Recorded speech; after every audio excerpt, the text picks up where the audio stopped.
Hello there, I'm Nathalia Melo, your unfiltered fit BFF, mom of two turned CEO of a fitness empire. Someone who understands the struggles of trying to stay fit, sane, and sexy, all while juggling work, life, and motherhood. And this is the Unfiltered Fit Life podcast. Follow along wherever you're listening and join me weekly as I help busy working moms just like you simplify their fitness journey so they can lose weight, regain their confidence, and feel sexy AF. It's time to stop living in the what ifs and hiding from the cameras. It's time to regain control over your body, feel sexy naked, and wear a bikini confidently. People already see you as a super confident woman, but it's time for you to feel the same way too. Let's go.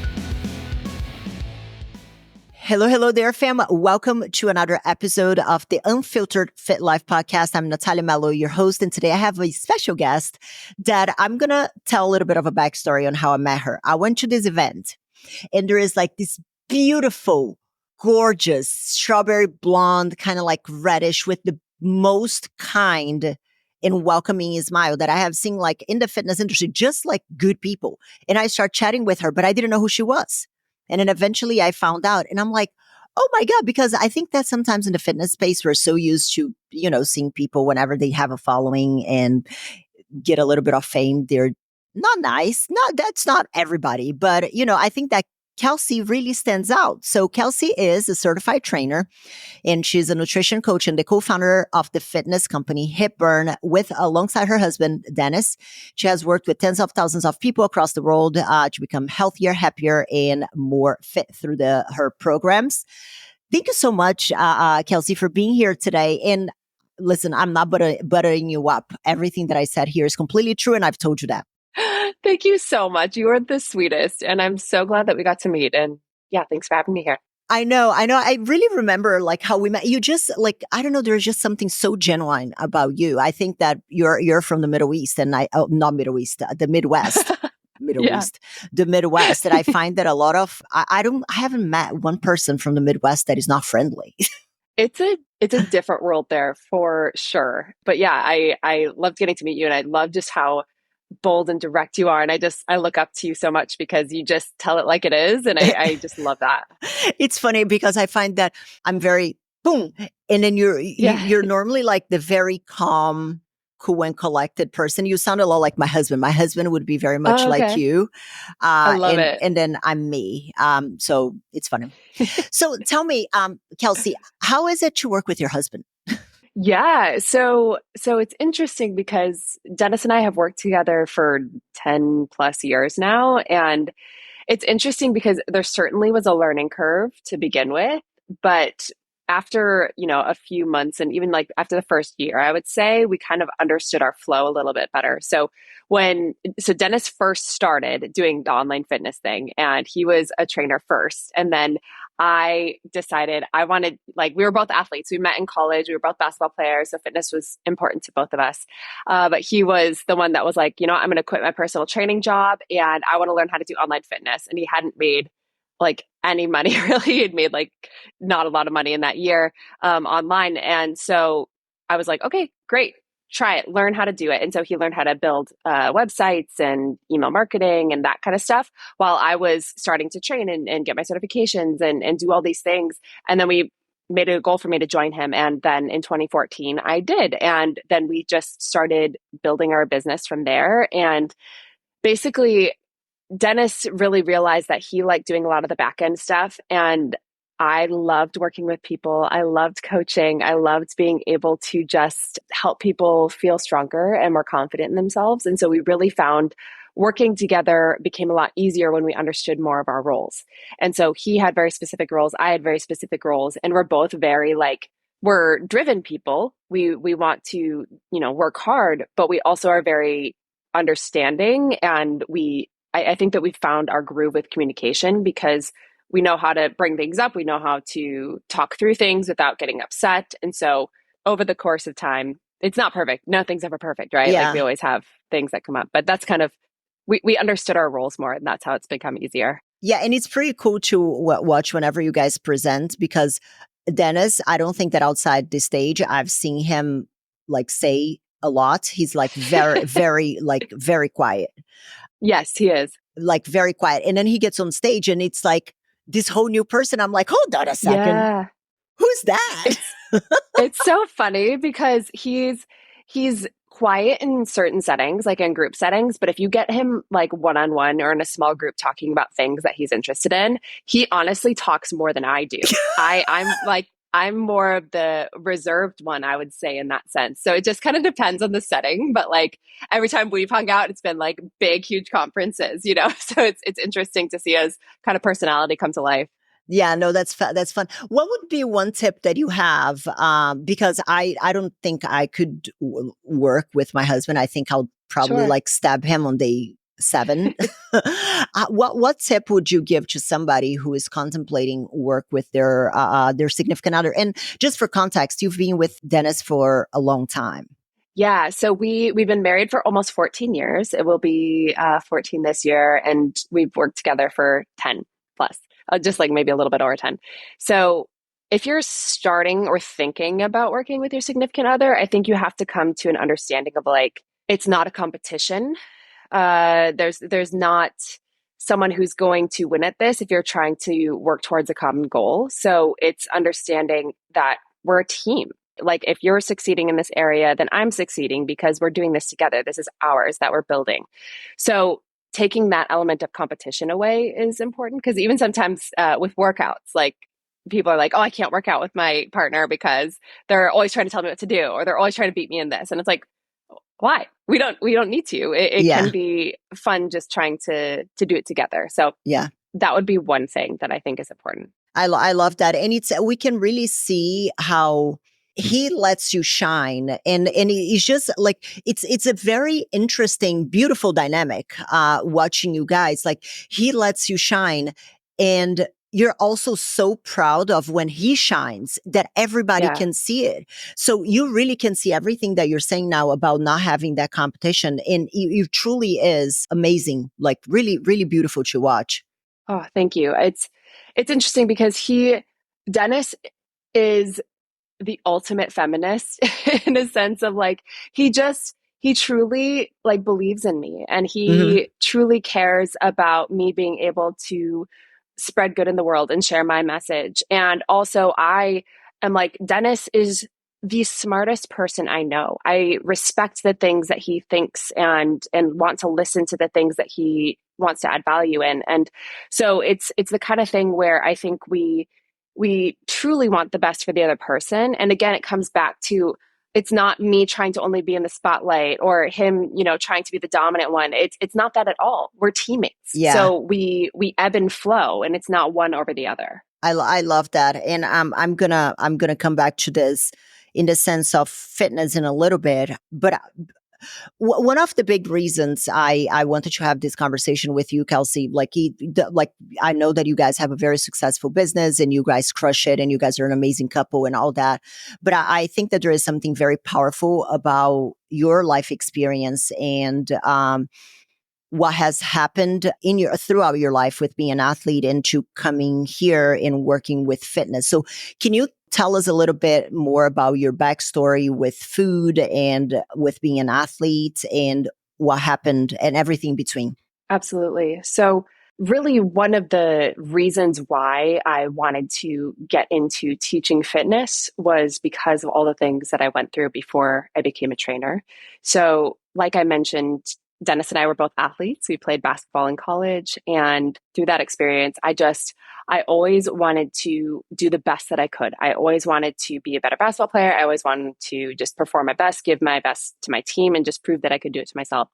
So, through that, college was a very challenging experience. I moved across the country from Minnesota to California, playing at a high level, and it just kind of all hit me like a ton of bricks. And it was really challenging to be able to adapt to this new situation. And so I said, okay, if I want to get more playing time, if I want to get better, I need to get I need to get in the best shape that I can be in. And I need to really focus on nutrition because that's going to help me get better. I need to put in more hours in the gym. And so I kind of just had this mindset of, okay, I'm going to do the most so that I can be the best. And it wasn't even like I need to be better than all my teammates. It was like I need to do the best for myself. So I truly feel like it came from a point of view of I'm just trying to improve and it came from a positive thing, but it quickly spiraled into something that was completely out of my control. And I became a compulsive exerciser. I just would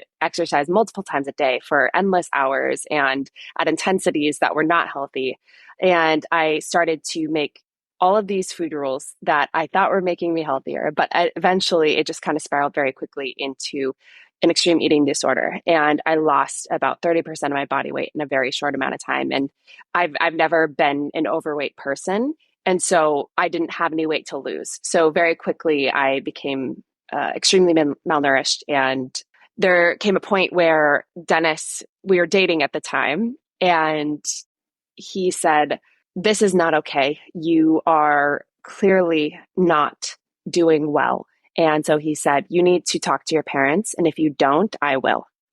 And so Oh I my God, called my I got parents. goosebumps. Yeah, Like it that is a was pretty hard wild. conversation to have with your partner. Yeah. Like, how do you say, how old were you at the time? I was 20 years old. So I was like in the middle of college. And yeah, so it was definitely challenging. And because I didn't want to hear it because I didn't think I had a problem. And I thought I was just doing the best thing for myself. No, I'm Mm-hmm. being healthy, Yeah. right? And so I called my parents. My mom flew out from Minnesota essentially the next day, took me to the doctor, and that's when I was diagnosed with anorexia and exercise bulimia. Mm-hmm. And they took all my vitals, and essentially the doctor said if I continued to exercise the way that I did, that I could go into cardiac arrest. If I went for a brisk walk, I could go into cardiac arrest, just because I was so unstable. And so essentially at that point, I needed to get help really quickly. And I probably should have been admitted to the hospital, but I wasn't. So from there, I had a few things happen where I had to eventually go into treatment for anorexia. And it was a whole experience from there. Thank you for sharing that because I do know that it is something very personal, very close, very vulnerable. Um, Yeah. so Dennis comes to you and he's like, yo, this ain't it. Like this is not Yeah. right. Did you see what he was seeing? Like what actually let me ask this. Was there a catalyst for him? Like was there anything particular that he saw that he felt that he needed to intervene? What was kind of like the last straw for him? Because I'm sure you guys had conversations about this. Yeah, totally. So it was kind of like a snowball effect of different behaviors. And Dennis was a 20-year-old kid as well. So he didn't have experience in understanding the signs of eating disorders, right? So he was as clueless as I was to begin with, but he noticed things that were not me. And, Like what? but were things, so for example, our school cafeteria. I eventually decided that that was an unsafe environment for me to go into because there were just way too many food options and it would bring me intense anxiety to be around all of that food and things that I could potentially like tempt myself with. Mm-hmm. So I decided I don't go to the cafeteria anymore. So I Okay. just stopped going. And so I would have Dennis bring me like a piece of fruit and that would be the thing that I would eat that day. And so eventually he was like, this is not like normal behavior. You're an athlete. Like you need to be eating. Mm-hmm. Uh, there was a time where it was like 4th of July and we ordered a pizza and I was like, you know what? I'm going to do it. I'm going to try it. And it came to the house and I opened the lid and it was just like ooey gooey cheese and soft, fluffy Ooh. crust. And exactly, right? Like that is the typical type of reaction that people would experience. But for me, it was like someone had just poured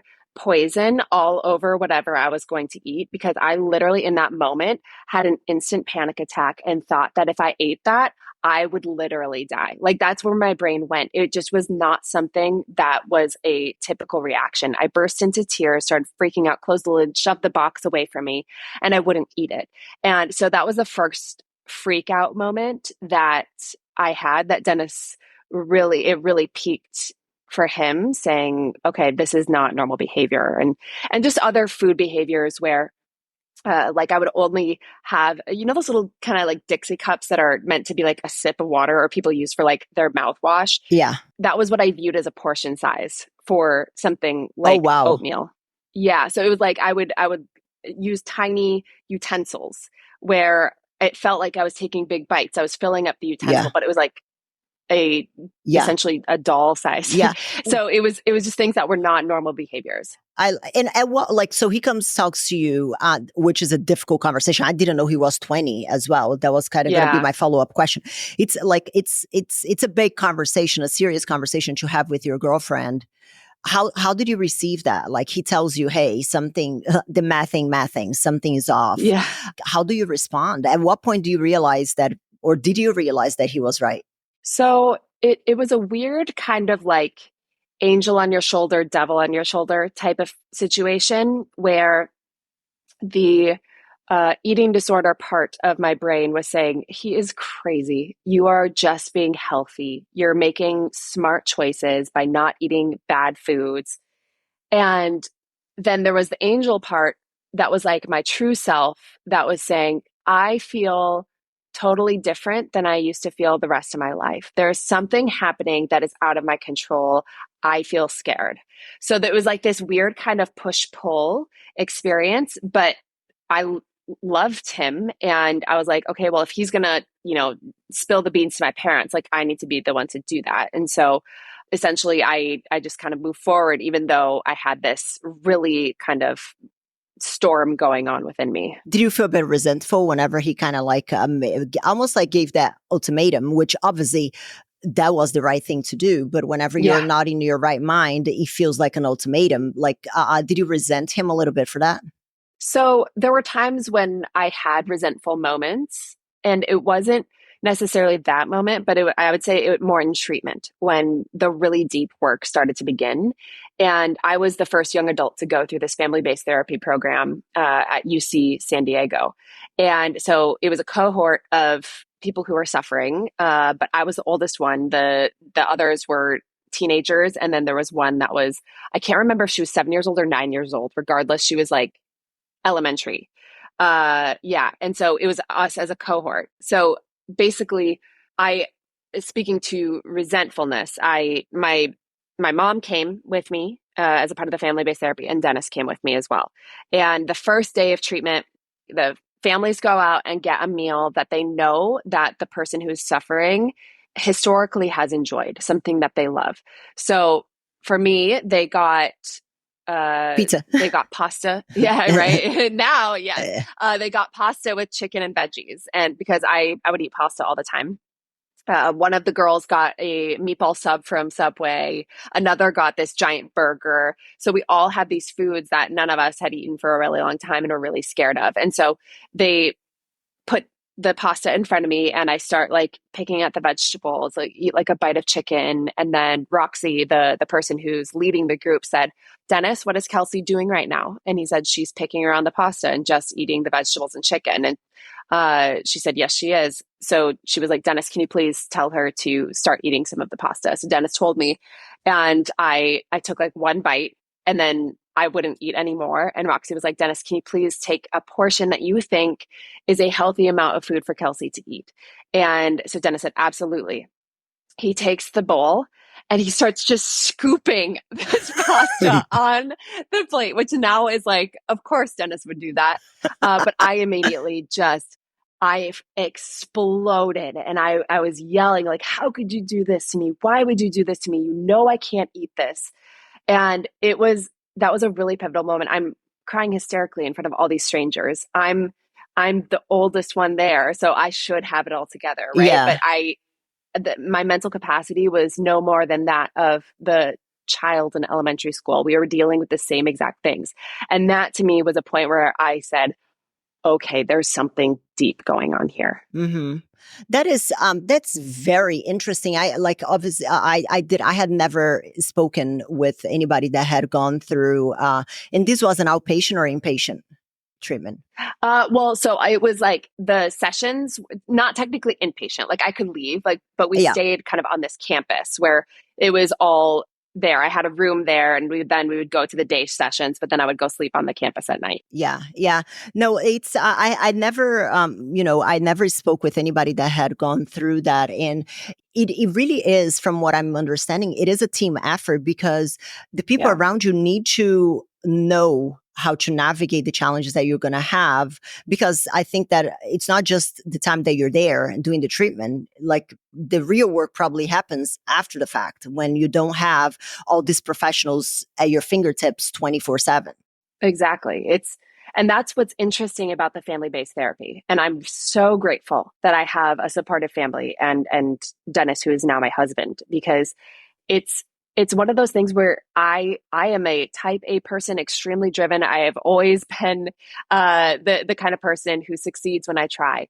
And so to have this experience where I couldn't trust myself was Mm-hmm. one of the scariest things I have ever experienced, because I've always been able to trust my intuition. And at Yeah. that point, I could not do it. So to have support was essential. And my mom was a crucial piece of that as well. I love that. I love that. It takes a village. I think that a lot of times people use it takes a village whenever we're talking about like young children, but I think that any stage of life, it does take a village Yeah. for more challenging times. You mentioned food rules, and now applying to, I think, the society that we have today, where we open the internet and, there is some dickhead saying, "Oh my God, if you eat like oatmeal, you suck. And Yes. vegetables, you're a terrible person because you eat vegetables. Oh, you eat meat, you suck." So what were some of the food rules that you had that you kind of labeled as quote unquote healthy, and now in hindsight you look and you're like, "Ooh." Yeah. So it's so weird how it, I do think there's more information now, which can be a pro, but it can also be a con depending on what rabbit hole you get stuck down. Yep. But eventually I just started counting every single thing that I was eating so meticulously, and then started deciding that those numbers needed to be lower and lower, because then I would beat it and I would get better because I was doing a better job. I was eating less. And so just becoming so hyper aware. And then I wouldn't eat carbohydrates. I wouldn't eat sugar, anything that was processed. I just it was kind of a mix of, like orthorexia in the Mm-hmm. sense of like, I was so overly focused on eating healthy foods, but then anorexia in the sense that I just, the sheer amounts were so low, especially considering my overexercising. Yeah, we're going to talk a little bit about that because I think a lot of people don't even know that that's a thing. But it's Yeah. interesting that you mentioned orthorexia, because I literally just did a podcast, because I don't know if you know a little bit of my background with the competing in the extremes, and, Yes. like literally having a sick bucket near my bed because I would binge so much. I would starve myself for like a long period of time. And then after I would binge, and then I would have a sick bucket, because Mm. I couldn't, like, I didn't know what my body was feeling. As Yeah. far as like, is it enough? Is it too much? I couldn't tell. In obviously now a different season of life. And I'm a big proponent of, you want to have a glass of wine, have a glass of wine. I'm not saying that you're going to Right. get white girl wasted. No offense. But, to the white girl in the room, but, She's present. no, I'm just kidding. But I'm not talking about like drinking. If you have a drinking problem, sure. And then you have all these people who are like, "Oh, you're in fitness and you're promoting these bad things and you're telling people to have packaged processed food and you're going to kill your children." And it's not healthy. And there's such a skewed version, like envision of what healthy actually is, that I think that that's a big problem that we currently have. What are you seeing right Yeah. now that is kind of like, it helps you from your perspective of having an ED and going through treatment? What are the things that you're currently seeing that kind of ring some alarm bells for you? They're being normalized. What are Yeah. the things that you're seeing? Because, what we're talking about with you was what, like 10, 15 years ago? Yeah. So I went, treatment started in 2009, So 15? a couple of years after. Yeah. Yeah. Almost now, which I'm so grateful that that's over. But nowadays it's so interesting because one of the things that I think is the most toxic is when people become so dogmatic about one specific diet.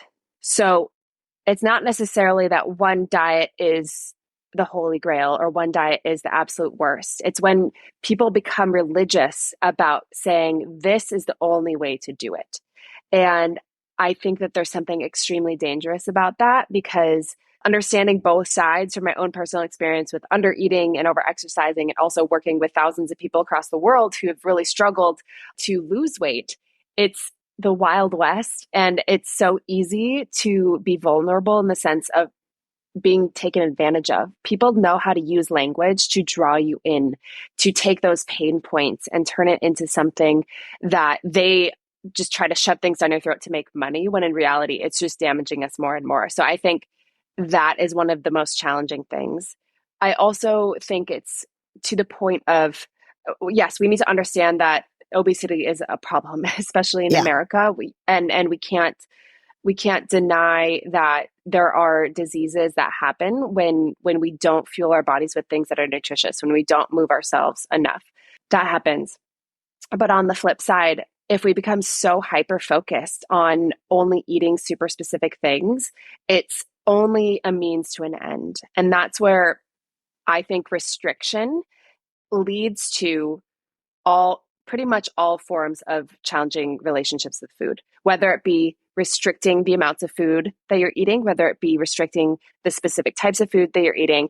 It always either leads to under eating or the cycle, like you mentioned, binging and purging, or just binging and binging. And Mm-hmm. so if we figure out how to avoid this restriction, and it becomes so much easier to then create habits, which is the least sexy thing that you could ever try and develop, but it's the thing that actually works. I like you guys, obviously in a podcast, you cannot see my head. I probably have whiplash for so much nodding that I'm doing here because like this is like, it's not sexy to get out there and be like, just do the simple things consistently and you're going to get the Yeah. results. If you want to have the cookie, have the cookie. Because if you don't have the cookie for a month, but then for that one day you have 35 cookies, you just defeated the purpose of the whole thing that you've been doing. And people look at me, they're like, yeah, okay, but that like whatever on social media is saying that if I juice and not eat anything other than lettuce and ice cubes for a week, I'm going to lose weight. And I'm like,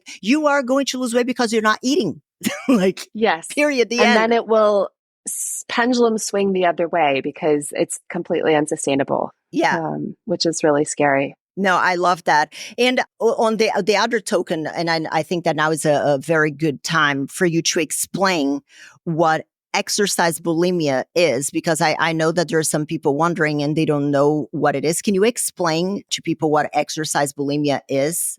Yeah. So more traditionally, when people experience bulimia, it's the binging and the purging, whether it be trying to make themselves vomit or taking diuretics, things like that. Those are just a couple examples. Another way to purge is through over-exercising. And so if you feel like I ate too much, or I know that I'm going to eat too much, then you exercise extra at higher intensities for longer periods of time. And it just becomes something very compulsive where you feel like if I don't work out a specific amount of days or time or burn a certain amount of calories, then it just becomes this very disordered experience. So that's what I was going through, where it was both intensity and duration. And it just became very, very unhealthy for me. Yeah, and I think that is it's not obviously for you. We're really talking about a severe degree, hence Yeah. you needing treatment. But I find that it is so ingrained on the language that we use of normalizing exercise bulimia. Let's not go far, and I know that you're going to agree with me on this. I did a boot camp with my husband, Thanksgiving Day, Mm, just to do it. Like I just like of yeah, course. I just like because I think it's fun. Yeah. And one of the first things that the instructor was saying was like, oh, let's make sure that we're burning all the calories so we can eat them later. And I know that there was no harm in Of what course. she was saying, but it is such a normalized thing. Oh, I ate a little bit too much, so I'm going to exercise more to make up for it. And it just becomes a snowball of always doing more, which that's kind of what you were talking about previously about the mindset of doing more. 100%. It's so true. I think a lot of things aren't malicious, but they aren't necessarily helpful in people's experience with creating a better relationship with food and body and exercise. Like that, the Thanksgiving Day boot camps. these instructors, they're not trying to say, oh, Natalia, you're gonna do terrible things by eating all this, food later on. They're not Hmm. trying to say that, but essentially that's what we're doing, Yeah. right? If we're saying you have to earn your food, you have to earn your carbs, you got to work this off, Hmm. a moment on the lips, forever on the hips, like these little like quippy things that we just say so nonchalantly. It's wild how Yeah. much the psychology actually runs deep. And so I think sometimes people say, oh, you're being too sensitive. And it's like, okay, but are we? Like, if this actually is impacting people's mental, emotional well beings, it's going to impact their ability to make nutritious choices and stay consistent with it. So it's understanding everyone is so different. And I think people have a different threshold. Yeah, there's not only one right way to do it, but I think we do need to think about how do we talk about food? How do we talk about our bodies? Because not only is that impacting our own psychology, it impacts the generations below us. Thinking about all of the advertisements and things that we were fed in magazines and on TV, to how it impacted us and how we view ourselves and how we practice our health through Hmm. food and exercise, it makes a difference. And I know I want the generations below me to have more opportunity and more ability to be at peace with food in their bodies and not feel like they have to all fit into one box. No, I agree. And I think that there is that, for us, fitness is very, very close to us. Yeah. So we have the answers. And I think that as fitness professionals, at times it's very easy for us to just brush up, like, oh, but the person should know. But the reality is that they don't. The same way. And what, like, kind of clicked for me to see things from a different perspective was I was asking my hairdresser how often I need to wash my hair. Mm. That's a basic question for any Yeah, hairdresser, totally. but I don't know. Like, because I'm not a hair professional. I'm like, do I wash it 3 times a week, 2 times a week, once a week, once every 10 days? Like, what does that? Yeah. And even when you ask a very simple and objective question, I've asked 3 hairdressers just for my own, like, experiment, and I got 3 different answers. Mm. So I think that whenever we're talking about fitness, it translates in the sense of lack of education for what the quote unquote right, whatever right is on the language and things like that is. So if you have a fitness instructor who somebody's looking up as the example of fitness, and you have someone who's not in the fitness space and that's what they're hearing, they're like, oh, that's what I have to do. I have to run more to burn my food. Yeah. And that's something that I think is so important, is to realize we are all so different and to not get dogmatic about one specific way of working out or eating, and to just stay open-minded to learning new information and changing your mind when you learn new information that impacts your own life. Like, there are certain basics of science that won't Mm. change, but also there are things that we continue to discover and learn that will change how some people operate. Like, there are Hmm. some diets out there that they're like, well, science says this. And then it's like a new study comes out and they're like, oh, actually, this isn't very good for me. So Yeah. we have to just be open minded enough to say, look, this is what is serving me now. This is how I'm living my life now. But I'm also open to other thoughts and opinions and allowing myself to change if I need to. No, yeah, it's so true, and I think that a good example of that is like with my kids. We don't, like, I despise the whole idea of good and bad food. That kind of Mm, language does not enter my home. My yep. kids have ice I love cream if that. they want to. Like, I even made a reel the other, like a Instagram story the other day, taking my kids to McDonald's. Oh my God, somebody called CPA because CPS, because, oh my God, she's feeding the kids poison. But even in the school, my kids will come home and be like, oh, this is not good for you. Oh, you shouldn't eat donuts because they're not good for you. And I'm like, well, but what if you're having donuts with your friends? Is that not good for you? Hmm. Yeah. So even that layer of education, it's just starting at, like, ground level. And if you do not have a parent at home who is leading by example, it can become just a rinse and repeat of the previous generations that we have experienced with the Jenny Craig and all of that. 100%. That is so important to understand that food is not just one thing. It's not just fuel. It's not just macro and micronutrients. It's a part of people's culture, and the types of food that you grew up with is totally different from the types of food that I grew up with. And Mm-hmm. neither is better or worse. It's just different. It's a part of celebrations. It's a way that Yeah. we can celebrate things together. And like you said, if my kid is enjoying a donut with their friends, like that's adding value to their life, not necessarily in the form of nutrients, but in the form of community and bonding Mm-hmm. and enjoying this simple pleasure together. And so if we understand that food doesn't just need to be nutrients and it also doesn't need to be just taste, we Mm-hmm. can sometimes choose foods because they are healthy and they will give Yep. us the nutrients that we need. Mm-hmm. When we have this bigger perspective, understanding it, it becomes so much less stressful because Yeah. it doesn't need to be just for this one thing. And you can be more mindful about, okay, why am I choosing this food at this point?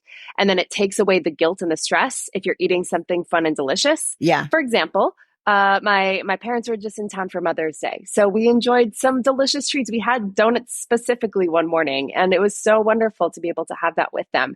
Not one thought of guilt or stress because I'm enjoying this moment with my parents. So Mm-hmm. it's about having that deeper understanding, and it takes away those stressors. And I love that you said that, because now obviously you are in a much better place. And for example, in the Powerhouse Academy, which is my program, I actually had to bring on my head coach is a counselor who specializes in Mm, emotional eating, ED, very relationship cool. with food, because a lot of the things start to become outside, very much outside my scope. And Sure. because we offer this support, sometimes people come and they're like, oh, I'm going to be quote unquote cured in like 3 or 6 months, because Yeah. that's how long I signed up for the program. Like, how long did it take you to go from being in an outpatient treatment for an ED to being able to have donuts for breakfast with your mom on Mother's Day? Like what was the process to get where you are now? Yeah. So it was a little while. I also had some external motivations because we were engaged and my parents were like, look, if you are medically unstable, like this wedding is not going to happen. So I definitely had some external motivations to start getting healthier. But that said, part of the treatment program was creating a contract with your family. And a piece of that was, okay, here are the different kind of checks and balances to make sure that I am doing the things that I need to do to continue to practice making these choices, to practice challenging the eating disorder thoughts. Part of it was, okay, here are the responsibilities that my family will have as far as keeping me accountable to these things.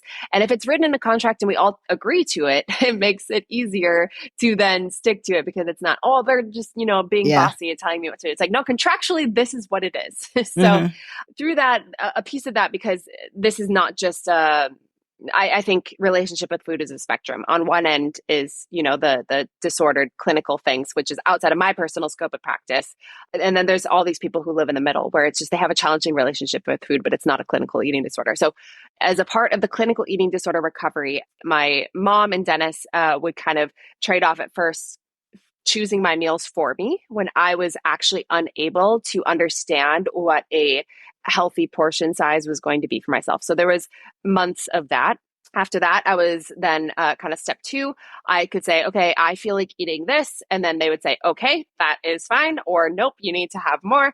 And that was kind of step two. Step three was then being able to start choosing my foods without as much feedback. So over the course of that time, I would say that was probably 8 months, maybe a year of that, but kind of in that time frame, I had these rules that I didn't really realize were food rules until I kind of got there. So one of them was I was like, I don't eat red meat because it's unhealthy. And I like read probably like one article in Cosmopolitan when I was in high school, right? Like, so there wasn't like a lot of clinical research that went behind this. But that happens for so many people, right? They're like, oh, my aunt's sister's cousin said that this was unhealthy, so I'm not going to do it. So anyway, so I didn't eat red meat for years and years. So Dennis one day was making dinner. This was after we were married. And he said he was making beef for himself and chicken for me. And he threw the pan down on the table and was like, Kelsey, I am not making two dinners anymore. You're eating the beef. And so I said, It okay, looks like let's I'm do eating this. beef then. It looks like I am. And so I was like, okay, I'm going to do it. And I ate it and I'm like, wow, I've really been missing out. This is delicious. so, so it was definitely, I would say, a couple of years before I was like, okay, I feel like I continually would challenge the food rules.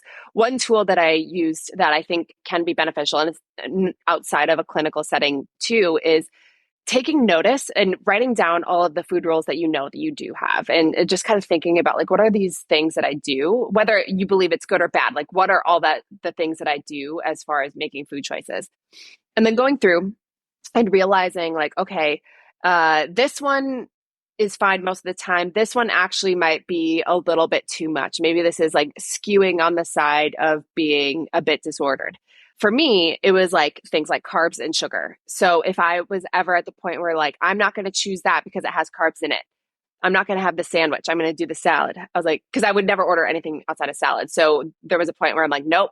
I had that thought where I said, I'm not going to eat that because it has carbs. I have to choose that. I have to choose that to overcome the fear. Exposure and when I therapy, isn't it? Yes. Yeah. So it's like a form of that where it's like, no, I'm going to do the thing that feels scary to realize I'm still here. I'm still, chugging along. Yeah. It's not the end of the world. And over the course of time, it became, okay, it's no big deal. Like I could have a sandwich, I guess, but I feel like eating the salad. I feel like Yeah. that is what I'm craving and what my body's wanting. And it's not a choice that is out of restriction. It's a choice out of Preference. what my body is really wanting. Yes. So I would say over the course of a couple of years, I was able to get to that point. And it's pretty cool when you allow yourself to practice that and really get honest with yourself. Yeah. That's an important thing. And it's not going to be perfect, but it makes a difference. I agree with that so much because again, it wasn't an ED, but it was a very disordered eating behavior when I was competing, and I'm very vocal about that. And people are coming hot at me and like, "Oh my God, but you won the Olympia." I'm like, "I did, but I'm not going to sugarcoat and pretend that he was healthy because he wasn't." Yeah. And I wouldn't go to restaurants with my husband because I turned down trips to New Zealand and a couple other places because I didn't feel like I looked good enough to go. And so hard. And it's very problematic. So now knowing that I can go to a restaurant with my husband and have a steak and a baked potato and live my best life it's surreal almost. It's surreal. I feel you.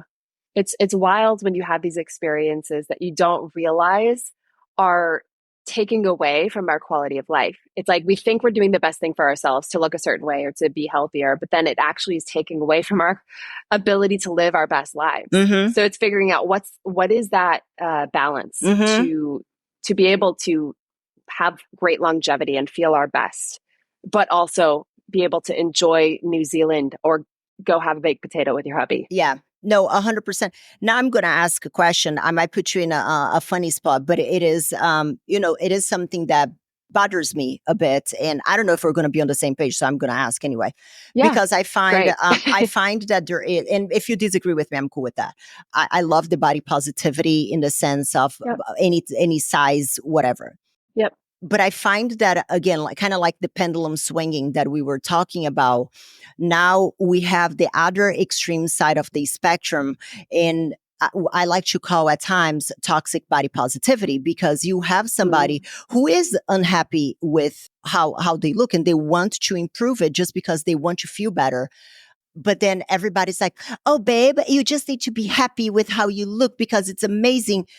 Kind of almost like diminishing the true feeling of wanting to better themselves. So, and I don't know if it's a question, but what is your take on the pendulum swing of, just kind of pushing down people's throats that they should feel X, Y, and Z when they might be living in a body that they don't feel so good or so confident or so proud of? Yeah. It is a challenging and delicate situation. Yeah. Because there are so many sides to this story. And I think that that's something that is very important. Being open enough to listen to someone else's thoughts and experiences makes a huge difference, because I have my experience. I understand my truth from how I've lived, but I've never lived in someone else's body. I've never lived in someone else's shoes and grown up the way that they did. And so there's no way that I can say what they're doing is necessarily right or wrong without seeking to understand and listening to them first. And even then, I won't be able to fully understand because I have not lived their life. Yeah. So all of that said, I think seeking to understand other people's perspectives is really important. Even if ultimately that's not a choice that I would make, they can make that choice for themselves. I think there's something important to think about where I think it gets too polarized in the sense Yes. that Yes. it needs to like, I think sometimes people say you have to be X amount of body fat percentage and you're not healthy. But I think there is like a little bit of wiggle room where people can, maybe they're not like the optimal to run marathons, or they're not like their blood work isn't necessarily specifically where someone else wants to be, but they're still within a range that's going to allow them to function in life. They can, move around. They aren't diabetic or whatever it is. Like, I do think that we don't all need to have the exact same build in order to be worthy and in order to be healthy. Yep. I think there is some space there. I think too, it's so tricky, Nathalia, because for so long there, and in so many different ways outside of body shape and size, there are so many ways that people are discriminated against, and whether it be ethnicity or age or whatever it is. And so I think we do have to be sensitive to people who are different than us, understanding, like I was saying before, that we don't know their experience. So all that to say, I think that we want to avoid these extreme experiences on one way or the other. And we need to come back to maybe the way that they're living their life is not what I would choose, but that is what they're choosing. I don't think we should push our narrative onto anyone else as the only one true way to do it. So I don't know if that answers your question. Yeah. I just think it gets like such a hot button topic. Yeah. I just think that it's gray. Yeah. There's some gray area there. And so I have a hard time being like, they're right, they're wrong. Yeah. But it's like, well, we all have things we can contribute that are important to understand. Yeah. And the reason I asked this is because I had a call with a lady recently, and we were talking about her goals, and she was giving very vague goals. Yeah. And then she mentioned something, because something about the scale. I don't want to talk about the scale. I'm like, cool, we don't need to talk about the scale.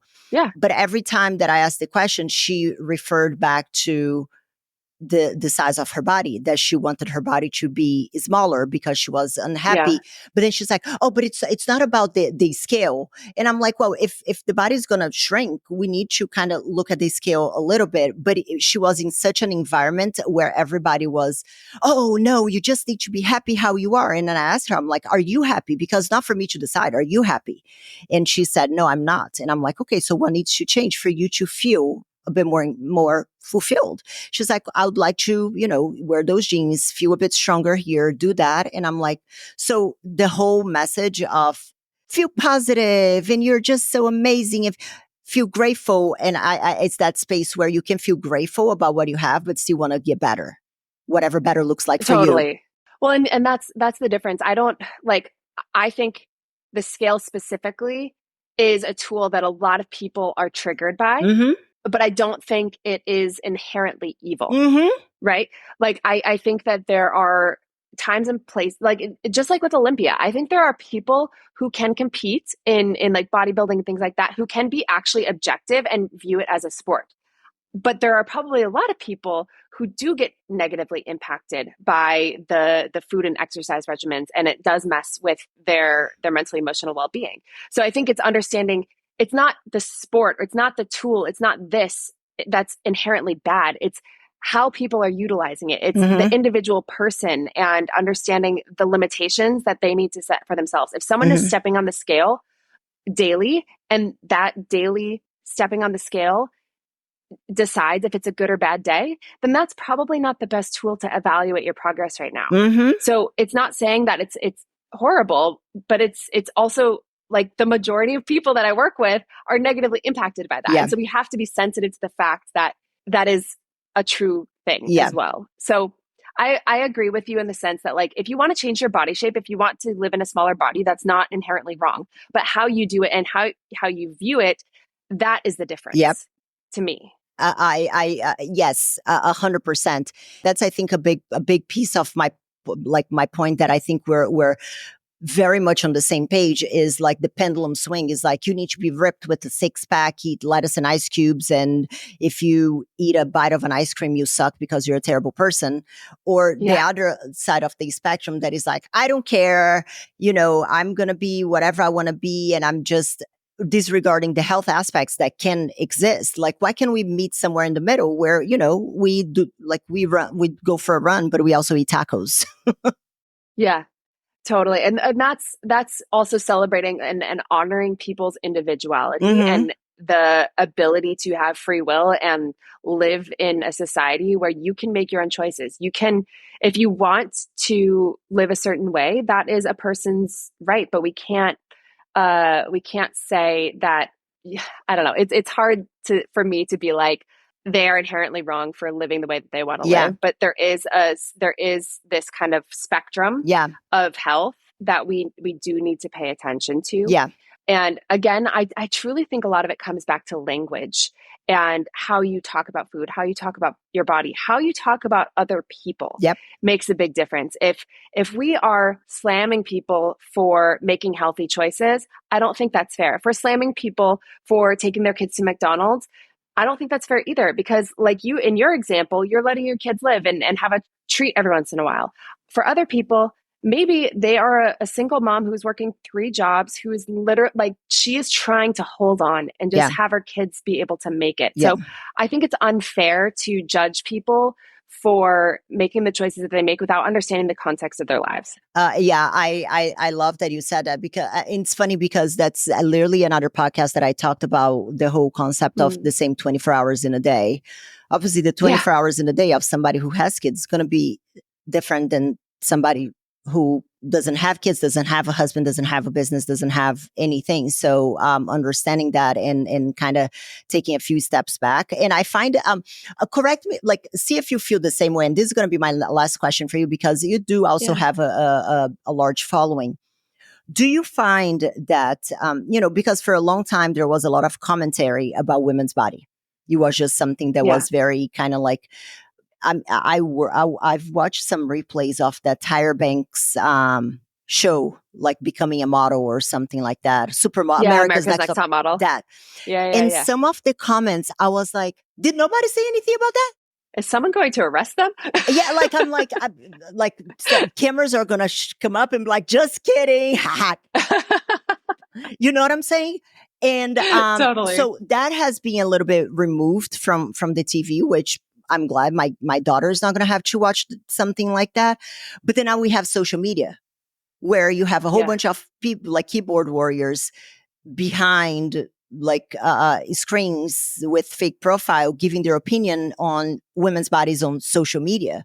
So how do you find that social media, especially as a young girl that had challenges with her body and eating behaviors, how do you see social media impacting a younger generation and how they go on about their bodies and their eating? I think it has the ability to be incredibly terrifying, but also it has the ability on the flip side to be incredibly empowering. Which direction it goes, I don't know. I think where it currently is it's challenging because people are able to say whatever they want about whoever they want with no repercussions. Mm-hmm. And certainly everyone's entitled to their own opinion, but just as a emotionally intelligent human being, we should all be able to understand that there are things that you do, if you think something doesn't mean you necessarily need to tell that person. And so it's a scary place for younger generations. And it makes me really scared for them, especially with bullying at schools and the ability to be anonymous. And it's the kind of thing where I don't have children of my own at this point. But I think about my niece and my nephews and just like all of these younger children that I know, like my friends' kids. And I think, okay, if I were to have a kid in this day and age, how would I help them build up their value outside of how they look? How would I help them understand how to think through challenging people's what they say to them in a different way? Being able to build them up as a whole person outside of what they look like is huge. And I think that there are probably a lot of ways that we can do that, but Yeah. that's an ongoing conversation that probably needs to happen with parents and kids and among peers. Like thinking about too, just how I talk about my body with my girlfriends. Like Yeah. that has changed drastically Agreed. over the years. And so being able to not be like, girl, you shouldn't say that. Like, that's so messed up. But being like, hey, like, this makes me uncomfortable. Here's why. Like, can we talk about this? You know, just Hmm. having it be like normal Yeah. to discuss it. And maybe it's fine to say certain things, but we need to, I think language evolves over time. So being able to be open and discuss it will allow us to be able to filter through thoughts better when people say mean things online, to be like, that's just some random troll who is in the basement, who is maybe a bot or is maybe just someone who hates their own lives. This is information that I don't value. To this is my girlfriend who said this mean thing to me at lunch today. I value her opinion because I respect her. Now I need to think about this differently and have a conversation. So being able to figure out whose opinions you value and being able to filter through that, and also being able to discuss that and edify those conversations, to me makes a big difference as we go forward in this digital age. I cannot imagine having, I'm 40 years old.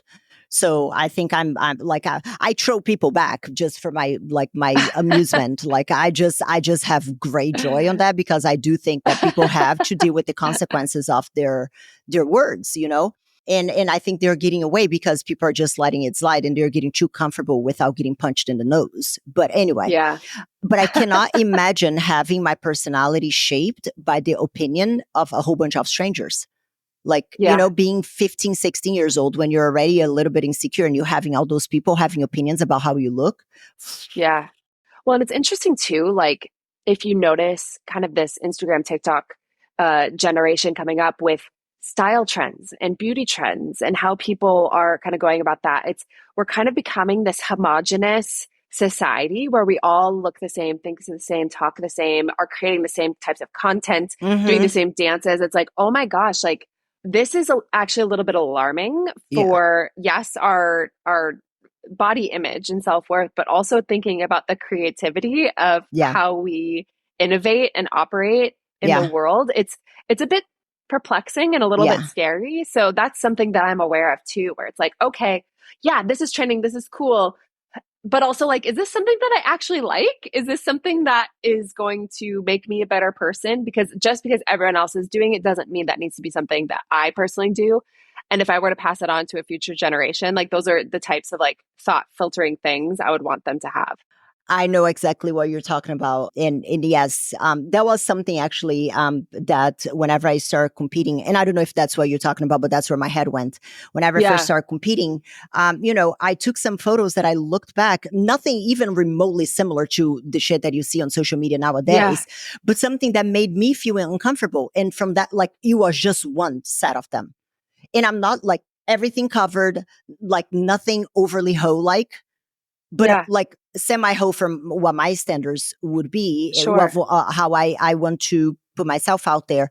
And I promised myself that I was never gonna take any photos like that, Mm. just because I felt pressure to do it. And I think that, you know, kind of back to your point with the platforms that we have today, people want attention. The more attention that they want, a lot of times is by showing more and putting more out there. And it's concerning, because then you have somebody who becomes famous because they did that.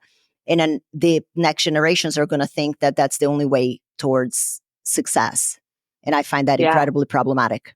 100%. And do you want me to add another layer of complication to this? Oh, go for it. We're here. Okay. Cause I agree with you completely. And that's a really troubling thing. And also, if you look at the flip side, I used to be super ashamed and embarrassed of my body and didn't want to show anything because I felt so self-conscious. And as I continued to heal and everything, being able to like not be afraid to show my body was something that was very empowering. So how do people love their bodies? Yes.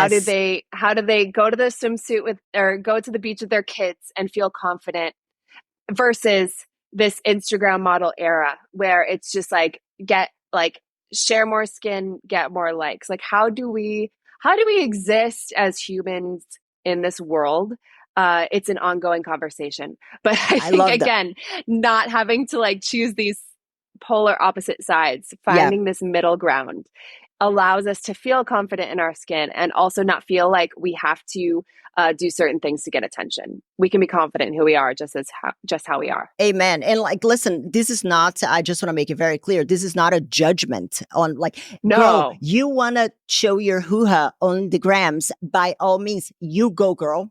That's your yeah, thing. totally. But if it is something like if you're doing this because you're seeing everybody else doing it and not because you're making a judgment call of how it's going to make you feel 5 years down the line, then we Yep, might need to have a conversation about that. So, yeah, no, I love that. I love this conversation. We can talk about this forever. Kelsey, totally. I loved having you. It's so nice to talk to you. And I'm pretty sure our listeners are going to adore you in Oh, your thank points you. and the your life experiences that you brought. Is there anything that I didn't ask that you think that we should talk about or that we should have covered, or did we cover all bases? Gosh, I feel like you did such a good job. I feel like we talked about a lot of things. Certainly there are more things, but we can always do a 2.0. Yeah, no, 100%. Can you tell people where they can find you? Of course. So my kind of personal brand and Instagram is called The Daily Kelsey. Kelsey. So you can find me there. I have a new podcast called The First Hour, where I interview different people who are experts in their field, really just trying to understand what does it take to get where they are, thinking about the research study that says it takes around 10,000 hours to become an expert in their field. I interview them and explore what does that first hour look like to be able to get the ball rolling. If you're wanting to pivot in your career or you just want to get started with a new skill, that's what the first hour is all I about. love So that. there's that. Oh, thank you. It's so fun. I'll need to have you on.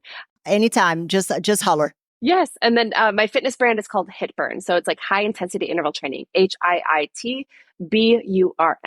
And that's on Instagram, Facebook, YouTube, all the places. We have an app as well if you like follow along workouts. So yeah, Awesome.